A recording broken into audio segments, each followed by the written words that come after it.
Gentleman yields. The chair recognizes Ms. Green from Georgia. Thank you, Mr. Chairman. Thank you, Chief Ortiz, for being here today. Thank you, Mr. Kagan. I appreciate the jobs that you do, as well as the men and women that work under you. They have very difficult jobs, and we are so appreciative of them. But I'm going to be very honest with both of you. After listening to all of this, I am so angry. I cannot believe the incredible failure of our federal government and to the American people. And also to the Border Patrol agents, ICE agents, the jobs that they do and how incredibly difficult their jobs are based on the failed policies that they are forced to operate under. It is absurd. I live in Georgia. My state is not a border state, but let me inform you of some of the things that we're dealing with.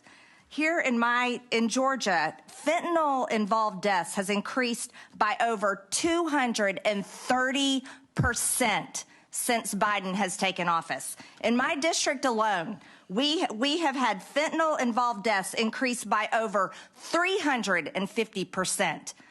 I can tell you right now, the policies do not work. And we are sick and tired of our young people dying, our emergency responders getting poisoned by fentanyl. This is unacceptable.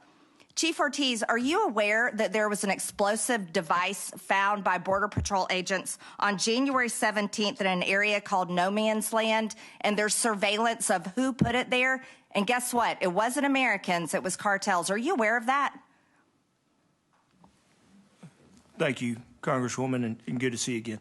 I will tell you that some of this information that I receive in a confidential skiff, so I'm going to be a little hesitant of briefing what I know and what I don't know with respect to some of those, an event like that. I understand, Chief Ortiz, but I'm not going to be confidential because I think people deserve to know. Our Border Patrol agents should not be in those type of conditions where they are at risk of being blown to pieces by the cartels, who, by the way, are criminals, and they should be treated as such. As a matter of fact, I've co-sponsored legislation to declare war on the cartels because they are definitely declaring war on us, the American people, and our Border Patrol agents, and I've had enough of it. And I know Americans have had enough of it. Mr. Kagan, are you aware of such explosive device being found by Border Patrol agents? I am not. Mr. Kagan, since you have to deal greatly in all the horrific drugs that are poisoning Americans every day, let's talk about kids for a little bit. We were just told this morning that kids aged 13 to 17 are being recruited by the cartels, dangerous cartels, even MS-13, and they are being used to smuggle drugs, traffic drugs into our country, having it taped across their bodies. They're also recruited because many of them have U.S. citizenship because they've come in our country, and they're used to drive and smuggle humans and drugs back and forth across our border. Can you elaborate on that? Thank you, and good to see you as well. The cartels are very good, and transnational criminal organizations are very good at going after vulnerable populations. You see that with the immigrants that are coming up. You see that with, as you're talking about, kids. This is something that has gone on for a long time. I worked in Mexico for 4 years. So here, seeing cartels, seeing TCOs go after vulnerable children and vulnerable populations is something that definitely happens. They will go after any vulnerable population in order to move their drugs north and or move their guns and profits south. Yes, so, but Mr. Kagan, let me interrupt you for a minute. This has been a large increase in just the past 2 years, and how many teenagers and even children are being used to traffic drugs. The increase is there, and it's showing that the policies are failing.